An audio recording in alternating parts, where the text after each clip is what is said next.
It's 11:48 on a Tuesday night. You just finished a double shift. Your feet hurt in that deep way where even taking your shoes off won't fix it. Your eyes are doing that thing where everything looks slightly slower than it actually is. You've got maybe 5 minutes left before you're home, shoes off, horizontal, completely done with the world. Radio's low, streets are empty. You're not thinking about anything. Not really, just the bed. And then blue and red lights explode in your rearview mirror. Your stomach drops. You know exactly what that drop feels like. That cold, hollow thing somewhere between your chest and your gut. Your hands tighten on the steering wheel before your brain even tells them to. You signal, you pull over, you cut the engine, and you sit there in the sudden silence, heart already going faster than it should, replaying the last 3 minutes of your drive, trying to figure out what you did. Here's the part nobody ever talks about. In that exact moment, most people have already started losing. Not because they're guilty, not because they did something terrible, but because the fear hits, and the fear makes you want to talk. It makes you want to explain yourself. It makes you want to close that uncomfortable distance between you and this stranger with a badge by being as open and cooperative and completely normal seeming as you possibly can. And that instinct, that totally human, completely understandable, deeply reasonable instinct, that is exactly what gets people into serious trouble. The officer steps out of his car. You watch him in the side mirror, flashlight already on, slow, deliberate walk toward you. He reaches your window and taps the glass twice. You roll it down. He says, "Evening, license and registration." You hand them over. And then, because silence feels rude and you were raised to be polite, and you genuinely just want this whole thing to be over, you say something. Maybe it's, "I wasn't going too fast, was I?" Maybe it's, "I'm literally just heading home. I live 2 streets over." Maybe it's, "I had 1 glass of wine at dinner, but that was hours ago. I'm completely fine, I promise." And just like that, with one nervous sentence, you gave away more than your license. Now here's something that might surprise you. The most powerful legal phrase available to an ordinary person in this situation is not complicated. It is not long. It doesn't require a law degree to understand or remember. A 10-year-old could say it, and most adults, most smart, educated, perfectly reasonable adults, have never heard it in their life. They've gone through school, through jobs, through decades of driving and living and being human in the world, and nobody ever sat them down and explained what to say in the one situation where the wrong words can genuinely change everything. I've heard from people who used these words at a traffic stop and were home in 7 minutes. I've also heard from people who talked for 12 minutes trying to explain themselves and spent the next 2 years dealing with what came out of those 12 minutes. The difference between those two outcomes wasn't guilt. It wasn't what they did before the stop. It was 5 words versus 12 minutes of nervous, unprotected conversation. By the time this is done, you'll have the 5 words. You'll understand why they work, not just what they are, but the legal foundation underneath them. So it's not a phrase you memorized, it's something you actually own. And you will never again sit in a car at midnight or stand at your front door or walk down a quiet street without knowing exactly what to do. But first, I need to give you the real picture of what's actually happening in that moment, because most people are working with the wrong picture. And the wrong picture is exactly why so many good, innocent, completely reasonable people talk their way into problems they never should have had. When a police officer stops you and starts asking questions, you are not in a casual conversation. I know it feels like one. It sounds like one. He's using a regular voice. He's asking normal sounding questions. Where are you coming from? Where are you headed? How's your night going? These feel like small talk. Your brain processes them like small talk. They are not small talk. Every single one of those questions is a soft information gathering probe. Where are you coming from? Establishes your origin point, which can be checked against the location of something that happened nearby. Where are you headed?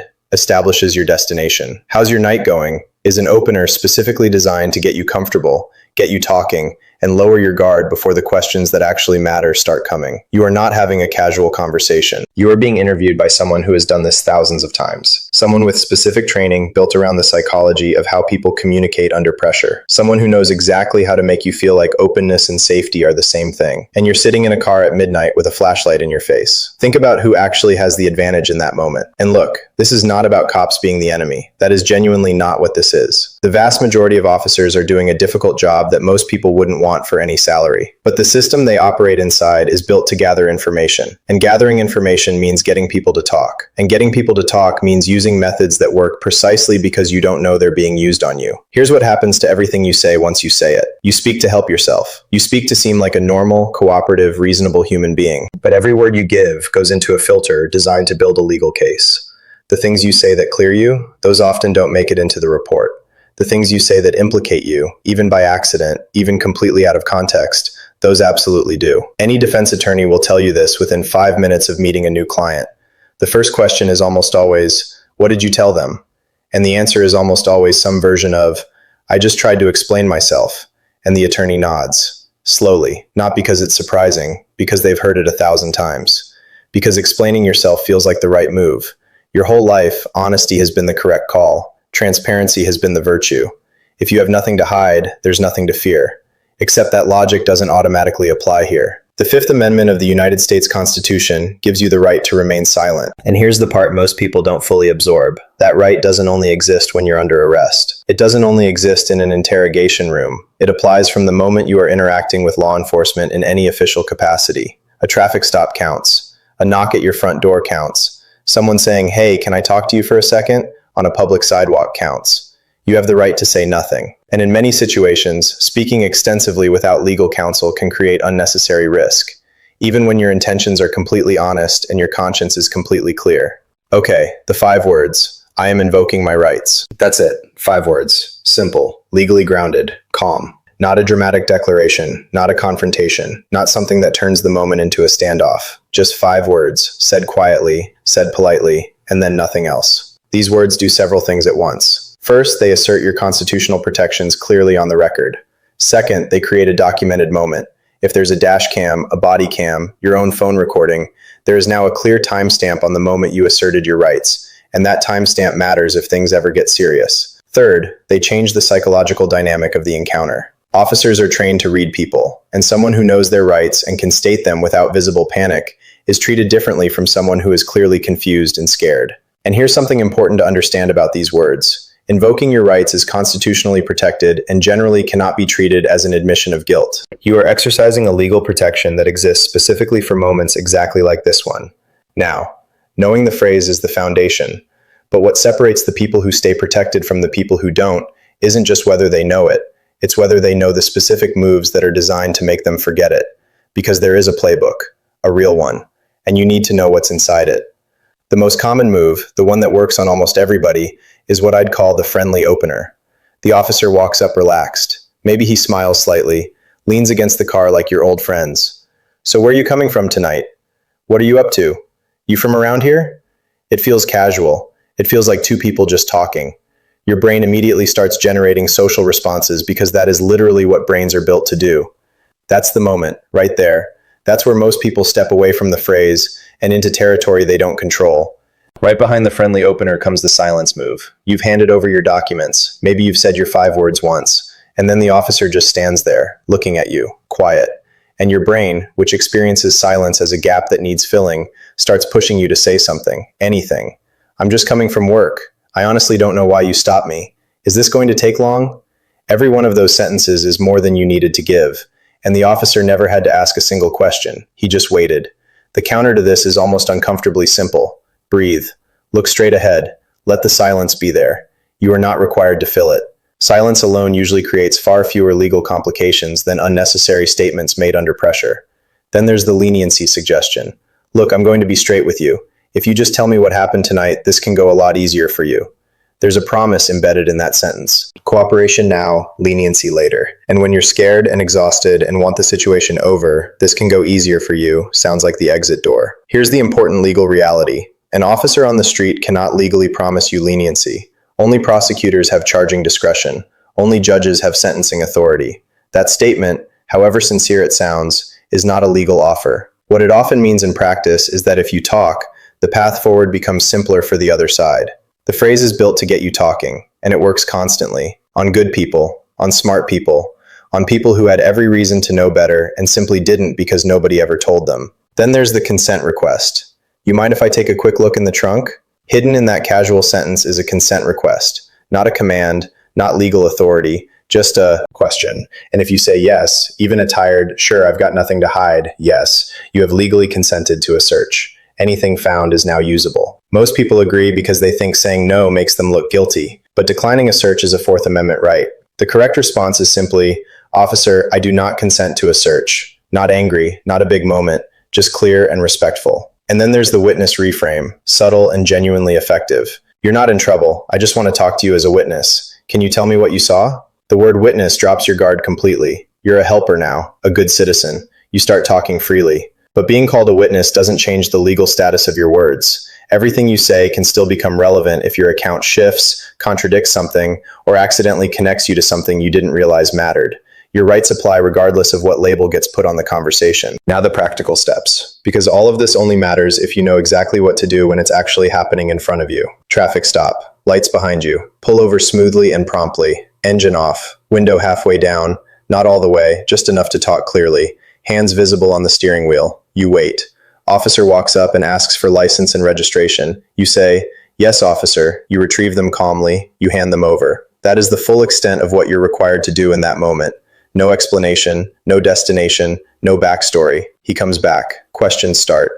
"Do you know why I stopped you?" Your response, "I am invoking my rights." Don't guess. Don't say, "Was I speeding?" Give nothing. "Have you had anything to drink tonight?" Same 5 words. Same calm tone. No frustration. "Where are you coming from?"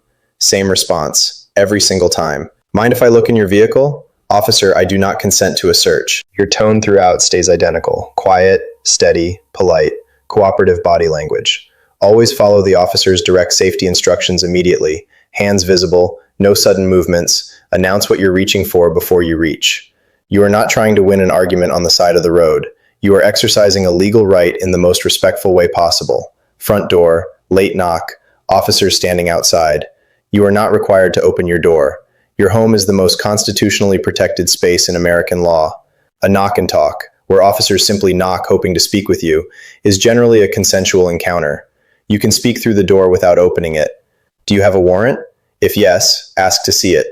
A legitimate warrant will specify your address, the scope of the search, and will be signed by a judge. If they produce a valid warrant, you comply. You don't interfere. But you continue saying nothing beyond what's necessary. If no warrant, "I'm not going to open the door or answer questions without a lawyer present." That is your right under the Fourth Amendment. And if there is a genuine emergency, something clearly urgent and immediate, follow the officer's instructions right away. A routine investigative conversation is not an emergency. Public encounter. You're walking. An officer approaches. "Hey, where are you headed?" The most clarifying thing you can ask is, "Am I being detained or am I free to go?" These words establish the legal nature of what's happening right now. If you're free to go, leave. Calmly. Not running, not dramatically. Just walking away like a normal person going about their day. If you're being detained, the officer needs a legal basis for that, and your 5 words apply fully from that moment. If you're ever placed under arrest, do not physically resist, even if you believe it's wrong, even if you're completely certain you've done nothing. The street is not where you fight that battle. The courtroom is. Physically resisting, even when you believe you are in the right, can create additional legal complications and real risk to your physical safety. Comply physically. State clearly, "I am invoking my rights. I want a lawyer. I am complying, but I do not consent to anything." Every word is on camera. Every camera is potentially your strongest evidence later. What if you're a passenger in someone else's car? Officer leans in, looks at you. "You got ID?" In some states, passengers may not be required to identify themselves unless they're independently suspected of a crime, but this varies significantly by state and situation. The safest starting point is still, "Am I being detained, officer?" If yes, provide what your state legally requires. If no, you are generally not required to answer investigative questions. Stay calm, stay quiet, protect yourself. Always consult a local attorney to understand the specific laws where you live. What if the officer keeps questioning you after you've already invoked your rights? Your response is not to argue. Repeat the same phrase every single time in the exact same calm tone. "I've invoked my rights and I'd like to speak to a lawyer."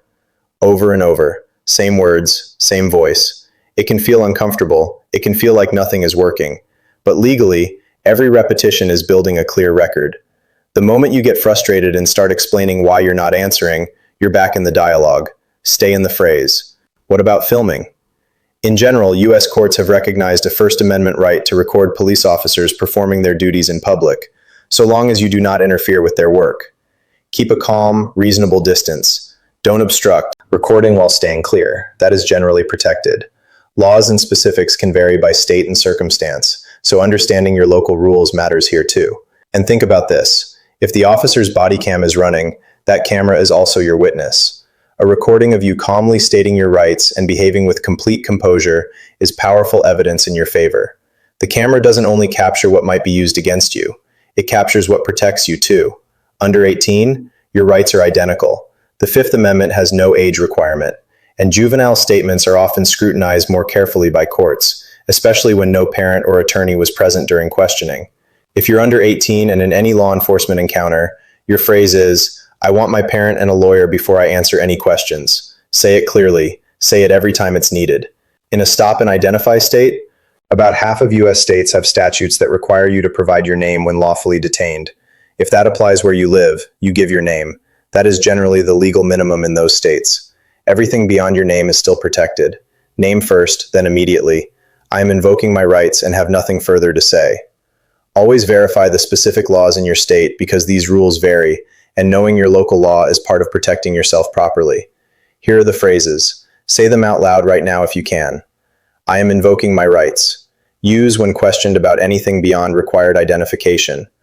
I do not consent to a search. Use whenever any search is requested. Vehicle, bag, phone, home.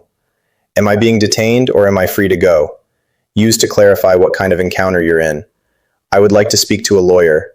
Use when any situation becomes serious or moves toward arrest. I am not going to answer questions without a lawyer present. The longer, more explicit version when you need absolute clarity. One more thing, this one really matters. Invoking your rights is not lying. You are not building a false story. You are not creating a fake alibi.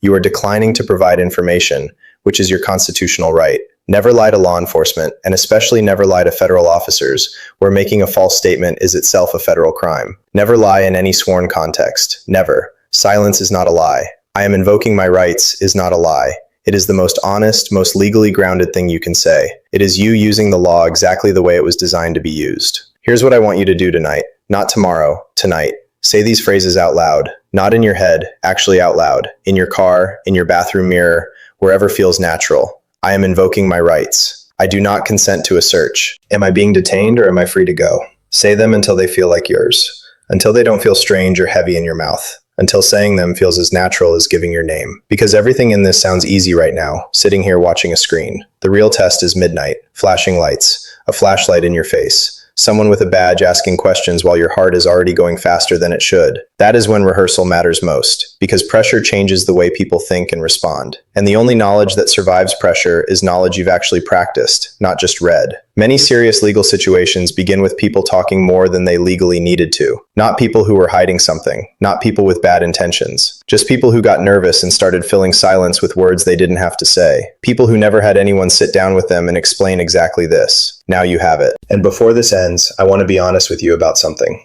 What you learned today, the 5 words, the phrases, the tactics, this is the foundation. This is what protects you in the direct encounter. But there is an entire layer that most people never think about. Modern investigations can involve digital records such as license plate readers, phone metadata, and location history, depending on the circumstances and applicable laws. The legal landscape around digital privacy is complex and still evolving in courts across the country. Understanding what protections exist around that kind of information and what your rights look like in that space is a completely different conversation. The 5 words protect you in the moment itself. But what does the law say about everything that exists before that moment? What rights do you actually have around your digital footprint? That is where we're going next. And if today felt important, that conversation might be the one you've needed even longer.